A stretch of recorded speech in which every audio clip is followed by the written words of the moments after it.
We've kept you on your toes with all of the rumors about who is going to be playing Voldemort in HBO's upcoming Harry Potter series.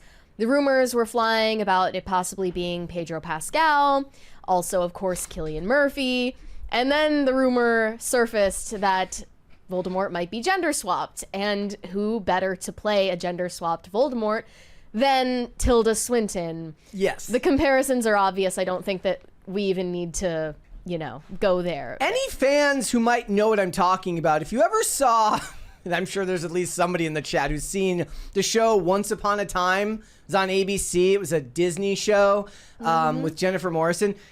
Tilda Swinton is looking like Robert Carlyle playing Rumpelstiltskin in that show. I mean, I would feel flattered by this if I were her. Yeah. That people trust me with such a huge role. And look, to follow up. I don't actually think this is going to happen. No. That's just me. No, and I don't think that J.K. Rowling specifically would let it happen if she has the level of creative control that they're telling us. It's just funny because people keep making fan edits and they just refuse to admit, or maybe they haven't even chosen a Voldemort yet. They refuse to reveal who it is. Well, they said it will appear in season 1. So at the very least, it's probably true. So we thought we would have known who it is by now, and yet no announcement has come forward. I'm just trying to find a good picture of Robert Carlyle as Rumpelstiltskin. If you've watched the show. But didn't Cillian Murphy say that he wasn't doing it? Yes. Maybe they're just trying to hoodwink us, and he actually is taking it. That would be pretty good on their part. That's like a pro wrestling move, right? Where you hide the special return from the superstar. He didn't do it because it's too much. It's too much for his schedule. It's a lot of work. He's a movie star, so yeah. If he were like a TV actor, it would make more sense. But he's a movie star. He can't commit to 8 years of doing that character. I'm always kind of shocked by the actors who will be in an industry that's as cutthroat as the one that they're in.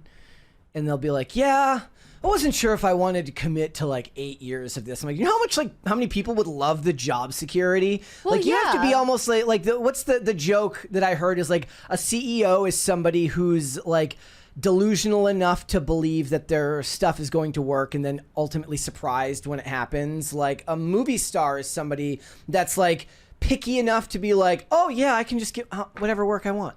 Well, when Cillian Murphy says it, it's exactly, he can. True, and Tilda Swinton as well. He would make more money not taking this role. It's a micro percentage of the acting population that gets to actually do stuff like that. Right. But beyond just the up in the air casting for Voldemort, there's also today somebody at Warner Brothers is getting fired because there's just apparently just an endless barrage of set photos that keep coming out.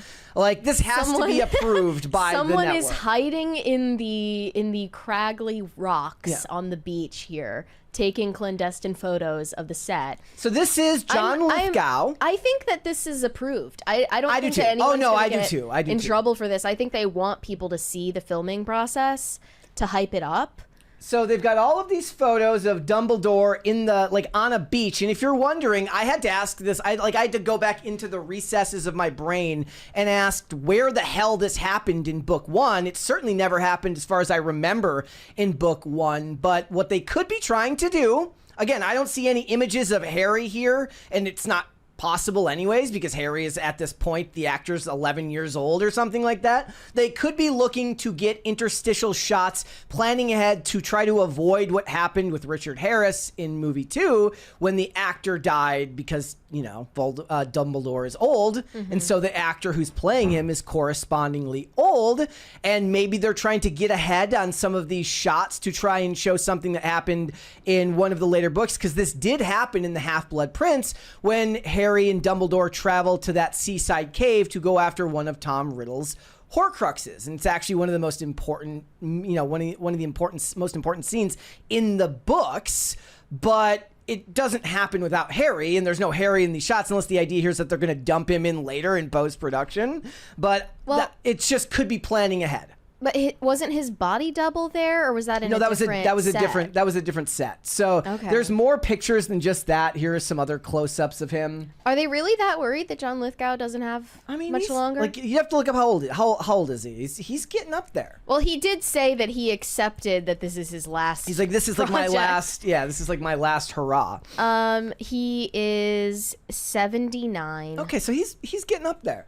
So it wasn't just those photos here. Like I said, now there's somebody out here with a cell phone camera who's just recording videos. It says video of Dumbledore talking to Nicolas Flamel and his wife for the Harry Potter TV series.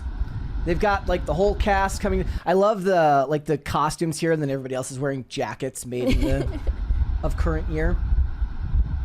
You know, I thought the same thing about the pictures of the Snow White.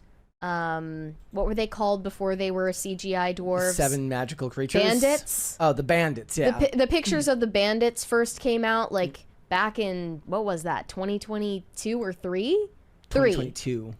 Might have. I can't remember. But yeah, those photos came out, and I was like, how is this possible? How does Disney not have their set on lockdown? This feels like leaks to me on purpose. Because there also are ones coming out from Harry and the Dursleys and other scenes. So this is the other thing. So this is images of Dumbledore and Nicolas Flamel, who's, of course, the creator of the Philosopher's Stone, which is, of course, a very important part of the original first book. So what I'm looking at here, if you look at the wide photo of it, it kind of looks like they're on like a cliffside or something. You see this here? It kind of looks like a cliffside. Maybe this shot down here of him is at the base of the cliff, and then he comes up to meet him. Yeah. Something like that. Like, I'm trying to figure out, because there are no scenes in the first book of Dumbledore on a beach. No. It's just not there. This doesn't look necessarily like the same thing that I saw him wearing here, but it's, of course, very far away. And that's an important part of the first story, but I don't know if that's even going to... Like, that's the whole point, right? So... In the movie, they do talk about it, and you do learn about Nicolas Flamel, and you see him in the Fantastic Beasts movies, but you don't see him in the original first film. So that they're doing exactly what the television show should be doing, which is spending more time on scenes that got cut from the film because there just wasn't enough time to fit it into the whatever the runtime was. Right. Right? So that makes perfect sense to me. In fact, that line that Flamel or that Dumbledore says to Harry at the end of that first book is one of the most repeated lines from the franchise, which is like he reveals that after him and Flamel agreed to destroy the Philosopher's Stone, that Flamel's just going to die, and that's where the quote, "To the well-organized mind, death is but the next great adventure," comes from, which is like a very famous quote that makes its way around every so often, comes from that book. And I don't know why he's at a beach, but my interest is piqued. How long has it been since you read the books? A long time. That's crazy that you remember all the details. I used to, not nearly as well as I should. I used to, I've read those books. They seem to bypass my inability. Of course, now it'd be even harder because of phones and your attention span shrinking, but I already had a small attention span back then. I was able to pay attention to those better than I could other such literature. I know it's very cliche of somebody my age, but that's the way it was. There was other photos that came out here. Petunia Dursley is, of course, still too thin and too pleasant looking. She should not look that pleasant. Well, isn't her hair color wrong? I don't even remember. Okay. I thought she was a brunette, but I could be wrong about that. Right. Whatever. Are they making a comment about being blonde-haired? Ozempic Dursley. Yeah, and then there's these photos here. So my guess is in the first book, when Harry starts getting his letters from Hogwarts that get delivered by the owls, Vernon Dursley's basically just keeps throwing them away, so they keep sending Harry more and more letters, and eventually he takes the family on the run to get away from them and has a gun. So I'm guessing that this is at that point when he's trying to get away from Hagrid, who's going to try and give Harry his letter for Hogwarts personally. Okay, I have no idea why I knew that, but yeah, Petunia Dursley did not have blonde hair. She was brunette. And yes, I don't know what's up with Harry's teeth in these photos. Yeah, so there were some people commenting about it, and then I realized it's a body double for Yeah. Dominic. They wouldn't have the actual actor. But he's doing other stuff right now. They were saying, like, what's with the prosthetic teeth? And it might just be the body double's actual teeth. And I was being a dick. Yeah. Look, there's all sorts of set stuff going on for the films right now. It doesn't seem... Look at it. Like it's literally endless. Yeah, there's... Oh, yeah, those are prosthetics. Look at... Well, then why is he wearing prosthetic teeth? That's why I'm... Like, is Dominic going to be wearing prosthetic buck teeth? Because I thought that only Hermione... in the books had buck teeth. That's a famous storyline there too, because at one point she gets hit with a spell that makes them grow even bigger than normal. And then when like the Madame Pomfrey, the lady who runs the basically the medical ward, is like, okay, when they shrink back to normal size, just tell me. And she like lets them grow to like past what they were to a normal sized teeth and goes. So, it's spend their time. If they're spending the time with Nicolas Flamel and Dumbledore, that makes perfect sense to me. They even included Flamel's wife, who is mentioned basically in the research that Harry, Ron, and Hermione are doing on the Philosopher's Stone. They find out about Flamel in the library, who like lives with his wife, who also gets to use, because the source, that's the American version. The Philosopher's Stone grants everlasting life. He's like 600 years old, and his wife's like 600 as well.